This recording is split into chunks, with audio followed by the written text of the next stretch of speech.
you think of anything easier or simple or simpler to change the world than straight gratitude, to find the light, the love, and the lessons in everything? What an honor it is to be here. I'm listening to my own bio, watching my own video, and thinking about today how lucky I am, how blessed I am, how grateful I am. I never expected what I found today at UFM. I have a formula of luck. It's a mathematical formula. Since I'm one of the luckiest people that I know, I deciphered how is it I'm so lucky, personally and professionally. And I realized, in conjunction with Napoleon Hill, that what you pay attention to, what you focus in on, the truth, responsibility, freedom, and what you give intention to, like all of the faculty, the staff, and the students and the alumni that I've met ever since I got here.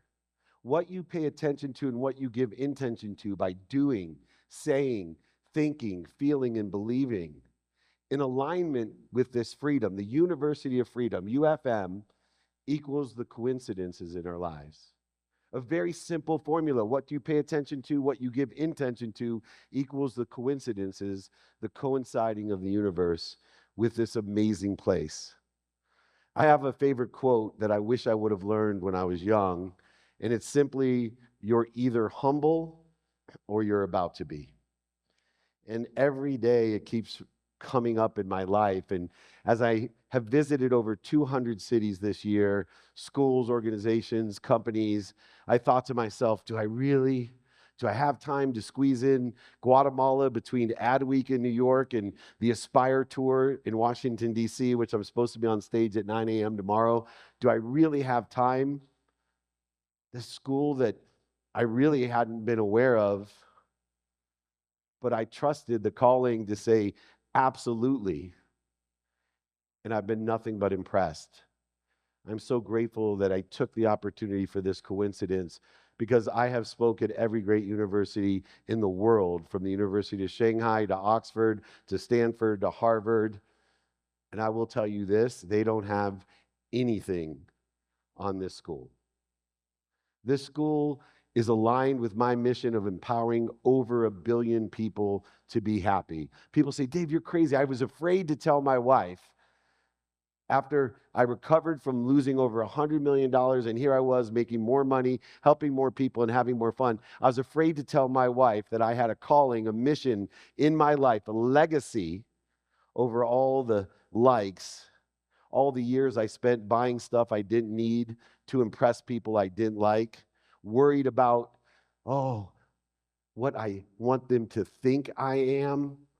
One of the greatest problems with social media for our children is this energy gap between I am, which is what is taught here. I am honest, I am responsible, I am free to be who I am, not worrying about what I think I am. This is a huge energy gap that we have to close, not just with wisdom, but with faith. As I came down here and realized, wow, how did I not know about UFM? How did I not know about a university that's going to empower 1,000 people, to empower 1,000 people, to empower 1,000 people with accountability, responsibility, with the truth, and of course with freedom. Freedom to do what I want, when I want, with who I want, for as long as I want, for the sake of good, for the sake of others, for the sake of kindness, generosity, gratitude, mercy, frugality, and humility. For the sake of what was I going to come down to UFM was for the sake of my mission, because I had a calling to know that there's 1,000 of you here that I've met that I know are going to impact 1,000 to impact 1,000. So when I told my wife not only I was coming down here, but this was aligned with my mission, the math made sense. Not just the math of the luck equation, but the math of empowering over 1 billion people. Because 1,000 people times 1,000 people is 1 million. 1 million times 1,000 is 1 billion. We can change the world. Not just Guatemala. with the lessons and the foundational principles that I've learned and shared both here today, collaborating, coordinating, co-creating with some incredible people, I know that we can do this. We can create a legacy of people that are here on earth to help one another, to know people to help one another. Yes, when you have a mission like this, I promise you the commissions will follow, because there is, when you have a community of a legacy of people that want to help each other and know people that help each other, you know what they do? They buy from each other and sell for each other for life. And if you want to have a legacy in business, if you want to have a legacy for your mission and the commissions follow, then create it with these values today: being responsible, being honest, and being free. I walked into the university completely humbled by just the way it looked. And then every single person that I met, whether they were a student, a faculty, a staff, an alumni, every single person was vibrating faster. They had an amazing frequency to them. And then I see this thing on the wall. It says, "The truth is not." And I'm confused. Like, what is it? I know a little bit of Spanish, lo siento. I'm like, maybe I didn't learn Spanish that well. The truth is not, and I didn't see flexity, right? Flexible. And then I got it. The truth is not flexible. And one of the things that I learned is everything vibrates. All of us. The earth vibrates the slowest, then plants, animals, humans, sound, then light, then thought. And I was taught what vibrates the fastest. The thought that vibrates the fastest is the truth. My motto in life is the truth vibrates the fastest. It's what I teach in branding, that the secret to branding is to tell the truth, to be vulnerable, transparent, to be able to articulate the value of things by capturing it today, in person, on the phone, via email and social media. To be able to teach the lessons that resonate with us because they vibrate so fast, because they're the truth. And the most of the truth are simple things. That's why that video talks about being grateful. Can you think of anything easier or simple or simpler to change the world than straight gratitude, to find the light, the love, and the lessons in everything? We have such separation in America right now because everybody thinks there's some false facade of equality. Let me break it to you. I travel the whole world. I've never met one person that is equal or the same as me. Nobody has this. Nobody on earth. I am different. I am different in a part of one. See, the thing is, we should all have freedom, and freedom means what? Equal opportunity. The people who founded this school came back to Guatemala and said, hold on a second, we don't have equal opportunity. Never said everybody's equal in Guatemala. Never said everybody in Guatemala is equal to the people in the United States or Africa or anywhere else. They just said, we need to have equal opportunity. We don't here. And we're going to use education in order to facilitate, to make easy that opportunity. And we're going to have foundational principles. These foundational principles of responsibility, accountability, of honesty that vibrates the fastest, and freedom. What's the difference? We need to learn to appreciate, to add value to our differences and provide equal opportunity to everyone. And the number one way that we provide equal opportunity, what America is most known for, is education. We have provided equal opportunity in America through education.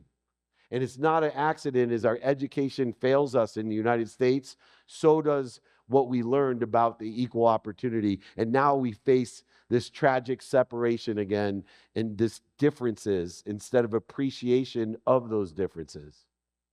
It is a legacy over people liking us. Creating a legacy, a community of people. It's a long game. The problem with playing a long game, especially in entrepreneurship, which I know is a primary focus as well here, the problem with entrepreneurship and playing the long game is that behaviors do not create evidence immediately. I'm going to repeat that. Both in the positive and in the negative, behaviors don't create outcomes or results or evidence immediately.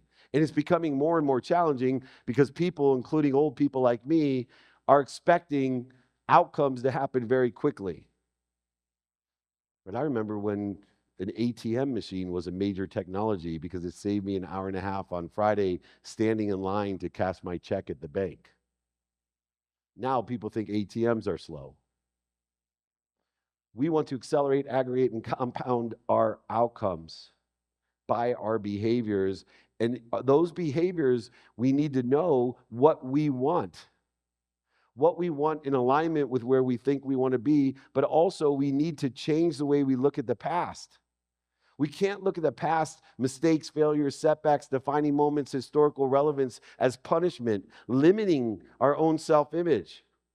So many entrepreneurs put a meaning on their past, on the failures of their past, that limits their future. Why? Because you never will overachieve your own self-image, and it's the meaning of the past that determines your self-image, determines your imagination.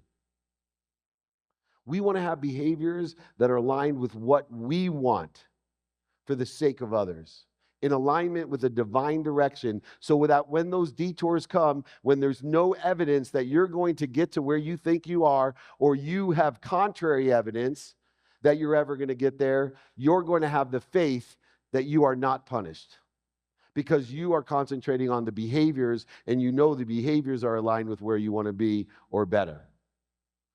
And you're going to go seek the wisdom, because when you know what you want, you then can determine who can help you and who you can help. And I've learned one thing about success. The fastest way to get to where you want to be is find someone that's already there and ask them for directions, and then help someone else get to where they want to be. That's how you get to where you want to be. Stephen Covey taught that the 5 people that you spend the most time with will be the aggregate of yourself. I don't believe that. Or else those single moms with 5 kids would be the aggregate of their 5 children. What I suggest you do, in the reference of knowing what you want, who can help you, and who you can help, is play for teams. Play for the teams by subject matter, topic, or expertise that you want to learn. So I play for an AI team, and not only do I pick the right AI team that I want to play for, because I think AI is an important part of our future. I want to learn it, I want to practice it, and I also pick the position on the team where I can learn from other people that are sitting in a position that I want to be in, and also people on the team that I can help. So I'm the water boy on the team, so there's very few people on my team with AI that I could help. But with my family, I'm the team captain. My wife's the owner, but I am the captain. We want to surround ourselves with the right people and the right ideas. That's what UFM is. Look around you. Surrounding ourselves with the right people and the right ideas, asking for help as much as we are giving help. And for you alumni here, if you have a mission, what better way to do that than to give help of your time, your knowledge, employment, your money, whatever you have as a resource. And man, do I love that word resource, because I live by faith and wisdom. I'm a resource of God, of source, an infinite, abundant, unified system of thought that I belong to, that protects me, promotes me, loves and perfects. I'm a resource. God never demands anything of me. I've read every religious text, philosophical, spiritual, theoretical text. None of them say, God demands you do this. But he commands us. What does the word commandment mean? To work with, to collaborate. You are a resource. If you're a faculty member, if you're staff, if you're a student, be a resource. Find someone that sits in the situation that you want to be in and ask them for help, and offer your help to someone that wants to be in your position by subject matter, topic, or expertise. This is how we create this community of abundance, of people who want to help each other and know people that help each other. This will create the legacy of freedom that this University of Freedom was founded on. The freedom to do what you want, when you want, with who you want, for as long as you want, for the sake of what you want. Too many people attach, especially entrepreneurs, to this outcome. I remember when I graduated law school, I'll be happy when I buy my mom a house and a car. I had this extraordinary mom who passed 5 months ago. My mom raised 6 kids on her own, 5 boys, 1 girl. 5 of them went to the Ivy Leagues, Harvard, Penn, Columbia, graduated summa cum laude. One of them did not. My mom never really taught me anything because I wouldn't listen.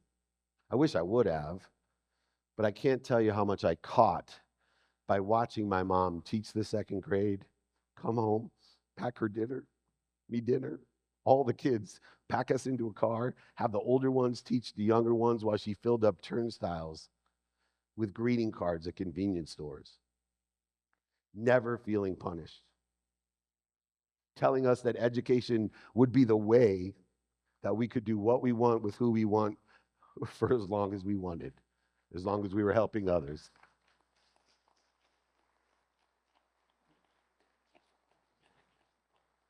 And I did. I graduated law school. 9 months later, made $1 million, bought my mom a house and a car, but it didn't make me happy.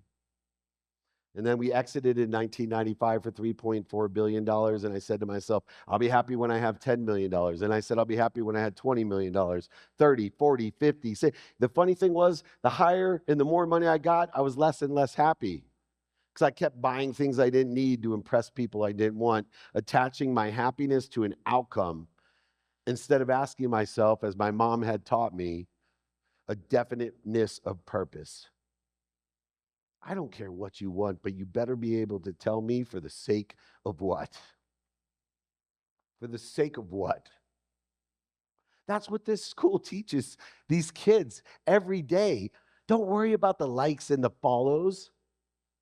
Tell me for the sake of what are you learning this? For the sake of what are you putting this time, effort, intention, and attention in what you want? For the sake of what are you here? Because when you know for the sake of what, no longer will you search for your why or search for your purpose. I asked the kids today a common question, and I got the exact answer I always get when I'm at colleges. Who knows their why? And I can ask all of you even. Some of you may even be older than me or just look younger and older than me. I mean, literally, raise your hand if you know your why. It's amazing, right? There you go. How few people really know your why? I'll tell you why. Because you're not supposed to know your why. You're supposed to apply your why. You're a resource, remember? You're a commander of the universe. You live by responsibility, you live by honesty, and you live with freedom. You command it by applying your why. So instead of worrying about this is what I'm worried about people think I am, I'm so worried what they think. I'm a virtual Great Gatsby on the internet, standing in front of cars I don't own and mansions I don't own. Only good news about those virtual Gatsby people is unlike Vanderbilt, they got nothing to lose. But they're creating a comparative, contextual platform so that people are comparing themselves to what doesn't exist. I think I am. What they teach here at UFM, as I noticed, is I am. I am a leader. I am happy. I am healthy. I am wealthy. I am worthy. And we're here to figure out what we're doing to interfere with it. Connected to and through an omniscient, all-powerful, all-knowing source of intelligence, intuition, inspiration. The human experience is one of information. We're informed. We receive information. The transformation that occurs at UFM is a matter of inspiration, not information. And it's the combination of the information and the inspiration that will allow you to apply your why and figure out what you're doing to interfere with it. What are you saying, doing, thinking, feeling, and believing to interfere with your best self? Let me just share a little bit of a secret about your best self. The greatest thing that I teach people is to ask for help. It's amazing how many people, my mom, this beautiful, wonderful people, she gave everything and refused to receive help or even ask for it. Now, I'm not a genius like my brother, but I know if you give more than you receive, it's a zero-sum game. You're going to end up with nothing. And you end up cheating everyone of their greatest joy. You see, in the human experience, when we feel our higher self, when we feel to be a great resource, it's when we are capable and able of helping someone else. That's when we feel great. That's why people love to give. So when someone is there to help you and you say, no, no, it's okay. I feel bad. You don't have time. You're busy. You're so important. You wouldn't want to help me. You are cheating them. You're cheating them the opportunity to feel their greatest self by being able and capable of helping you. They feel so much better about that than doing anything else in their entire lives. So whether you're an alumni, a faculty member, a staff member, a student, I want you to remember, stop cheating the people we love. Ask them for help. Find people who sit in the situation that you want to be in and ask them for help. And then with more power, you can help other people get to where they want to be. Because if you give more, you'll be given more. And if you're given more, you can receive more. And if you ask for more than more, you can give more than more, be given more than more, receive more than more, and ask for more than more than more. You see where I'm going to end up when I'm 80 years old? With more than enough of everything for everyone. And I'm not going to stop until I'm that type of resource. And I want to inspire you not to stop as well. I want you to help others for the sake of what you care about. Your honesty, your responsibility, and your freedom to do what you want, when you want, with who you want, for as long as you want. That is a legacy. Your community is the legacy. It's a legacy will far last you and your children, great-grandchildren. To build a community based off of those foundational principles of responsibility, of honesty, and freedom. A community of people that is built to help one another and to know people that help one another. A legacy over likes. Create that for yourself. Allow that to go viral.